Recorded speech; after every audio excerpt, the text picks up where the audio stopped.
Good morning, my friends. It's 2:30 a.m. and here we are.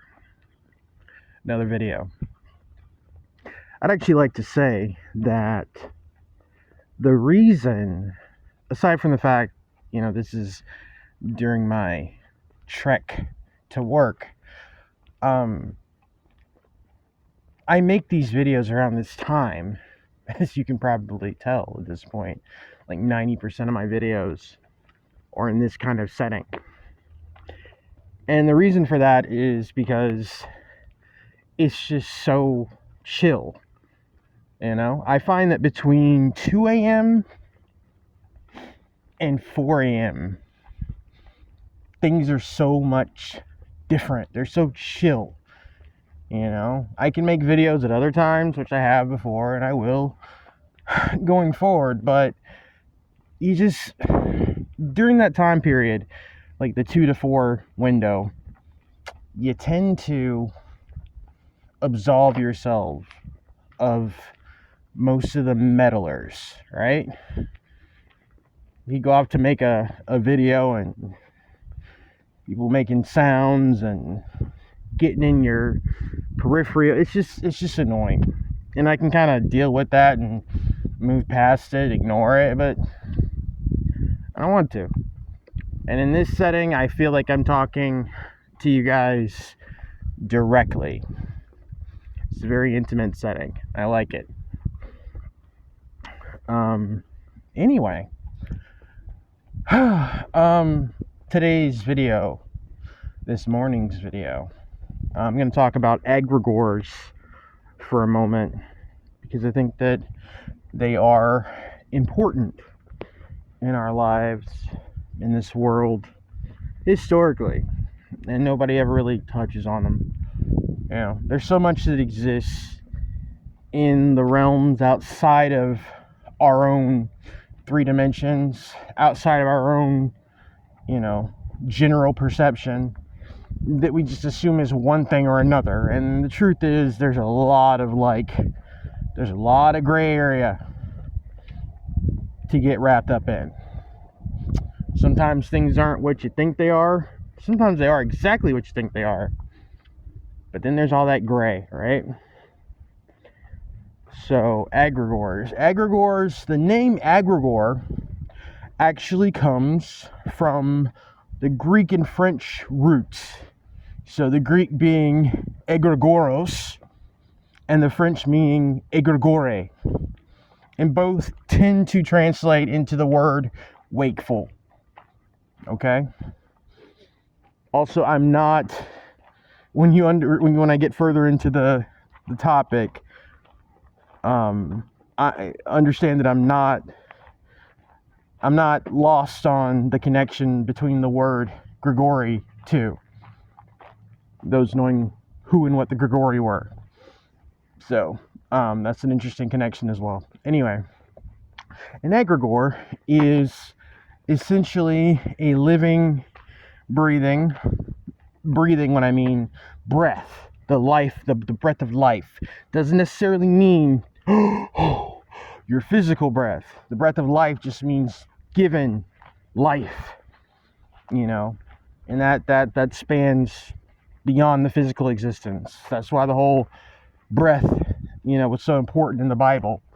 Anyway, they're beings that are alive, and the reason they're alive is because their life has been generated through the consciousness or will of an individual. I'm gonna actually not an individual. If it's an individual, you're more likely to be dealing with a thought form. Okay, when you're dealing with an egregore, you're dealing with multiple people, multiple minds, multiple consciousness, that kind of all have the same path, the same direction, and they feed and bring about these entities. It's really fascinating when you get into the deeper parts of it, and this is something that's been taught in mystery schools and, occult groups for the longest. It's not evil, it's not demonic, it just is what it is. Okay, now, an egregore can be evil, an egregore can be demonic.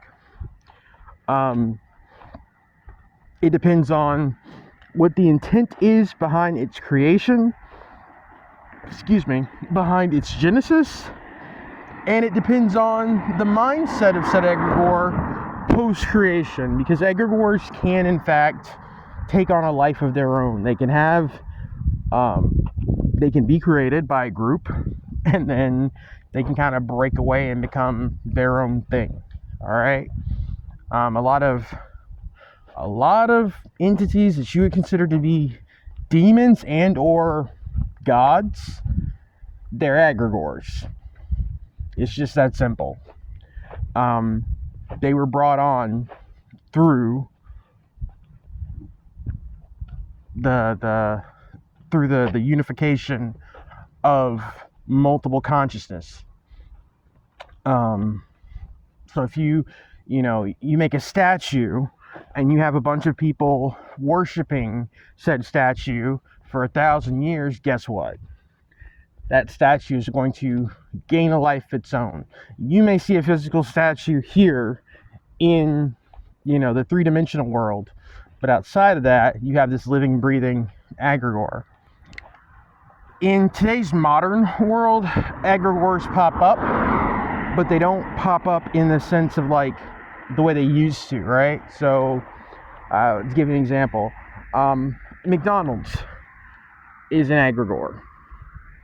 Those arches are more well known, for the most part, than the Christian cross.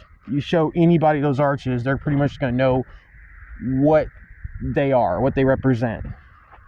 I assure you, there is an entity behind the McDonald's mechanism. Okay? Corporations, McDonald's being one of them, those are egregores. All right? And it's so funny because if you look at, if you analyze the language and just the methodology behind how corporations operate, it's very fitting. It's very apropos, especially when they talk about, this corporation, it's like it's eating another corporation. It's accumulating it's eating. They're eating. That's what they're doing. It's eating another thing, eating another corporation. If you really pay attention, they're operating like animals, like creatures, because in a lot of ways they are. And they're being fed on purpose. Starbucks, all these things, Now, well, in the case of Starbucks, see, you also have you have egregores, and you also have situations where you'll have an entity, a god, a demon, whatever, that does draw power from worship. And when times change, it needs a facelift, right? So you take that entity or creature and slap it on the side of a cup, and it's part of a multi-billion-dollar coffee company, and oh god, that demon, that god, that entity, whatever you want to call it, it's got that power again. That's another thing. Not quite egregores, but it's in that weird middle point. Okay. Also, another interesting connection with egregores are sports teams. And that's kind of what spurred on this video, because I originally thought, I was thinking about sports teams, and in this world, this, crazy Illuminati Masonic world where everything is, everything is, so many things are fixed and it's all orchestrated. Yeah, you got a lot of, sports fuckery going on where things are being fixed and, they kind of know who's going to win ahead of time. But on a spiritual level, when these sports teams go head to head, you're not necessarily dealing with the team, you're dealing with the egregore. Make no mistake, most of these sports teams, those are egregores. Those are living, breathing entities, man. Because so much energy has been put into them over the years. So, and also too, it's kind of creepy when you think about it. You see a stadium that's housing thousands of people, and you've got on one side everybody's painted, dressed up, acting like they represent this team, and the same can be said for the opposite end. And all you don't even see the people, you just see this mass, this withering, shifting mass in the colors of said team. That's your egregore, that's your entity. And they're fighting. Something to think about. Anywho, hope everybody's doing okay. I'll talk to you when I talk to you.